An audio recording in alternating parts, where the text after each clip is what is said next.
don't think so. No, no, no, no. I don't think so. No, no, no, no. It's never ever. Hello everyone, আসসালামু আলাইকুম। চলে আসলাম সবার সাথে আমার একটা নতুন ব্লগ শেয়ার করার জন্য। আর আজকে আমি তোমাদের সাথে শেয়ার করব আমার একটি খুব সুন্দর একটি বড় রেসিপি। সো ভাবলাম কেননা আজকে তোমাদের সাথে শেয়ার করি।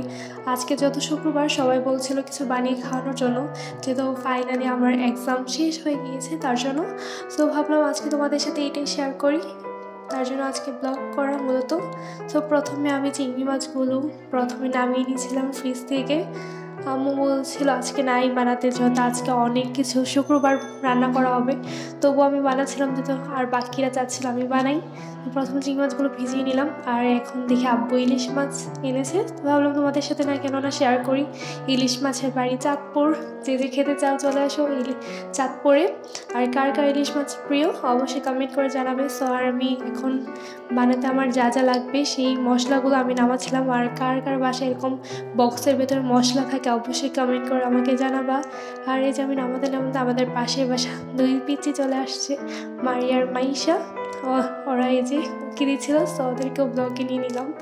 ও মাইশাও বলছিল এটা কি করছি আমি, সবাই অনেক কোয়েশ্চেন করছিল। সো ওদের সব কোয়েশ্চেন রেখে এখন আমি আমার মেইন যে কাজটা সেই কাজগুলো আম্মু এগুলো বেটে দিয়েছে। এই চিংড়ি মাছগুলো এখন আমি আমার গাছ থেকে নতুন ধনে পাতাগুলো ছিঁড়ে নিচ্ছিলাম, এগুলো আমার গাছে লাগানো।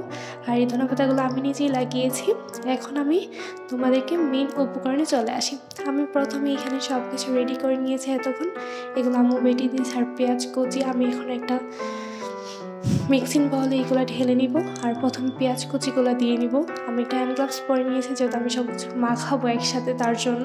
আর পেঁয়াজ কুচি দিয়ে দিয়েছি, মরিচ বাটা, বেসন পরিমাণ মতো, আদা রসুন জিরা সবগুলো পরিমাণ মতো, লবণ আর একটু হলুদের গুঁড়ো দিয়ে আমি সবগুলো ভালোভাবে মাখিয়ে নিচ্ছি। আমার এটা প্রথমবার না বানানো, আমি এবার সেকেন্ডবার এটা বানাচ্ছি এর আগেও। আর অবশেষে আমি একটু কয়েক ফোঁটা না বেশ কিছুখানি আমি লেবুর রস দিয়ে নিব, যেহেতু চিংড়ি মাছের গন্ধটা যেন না পাওয়া যায় তার জন্য।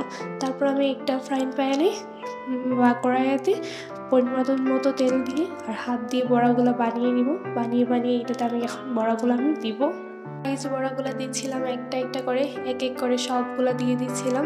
আমি কিন্তু সবগুলো এখন বাছবো না, তোমাদেরকে কয়েকটা ভেজে আমি দেখাবো, বাকিগুলো একদমই একসাথে করে ফেলবো, যেহেতু ব্লগটা নাহলে খুবই বেশি বড় হয়ে যাবে তার জন্য। আর এই যে আমি এক এক করে সব কিছু উল্টিয়ে দিচ্ছিলাম এই বড়াগুলো। আর এই বড়াগুলো খেতে কিন্তু ভাত দিয়ে, গরম ভাত দিয়ে খুবই মজা লাগে, আর শীতের দিন তারও বেশি মজা লাগে। আর যাদের অ্যালার্জি তারা কিন্তু তাদের জন্য শীতের দিনটাতে তারাও খুব ভালো করে খেতে পারবে। তো আমি এভাবে সবগুলো বড়া বানিয়ে ফেলবো। আর এই যে আমার ফাইনাল লুক। আর চলে আসলাম আজকে ব্লগটা এই পর্যন্ত। আশা করি সবার ভালো লেগেছে। আসসালামু আলাইকুম।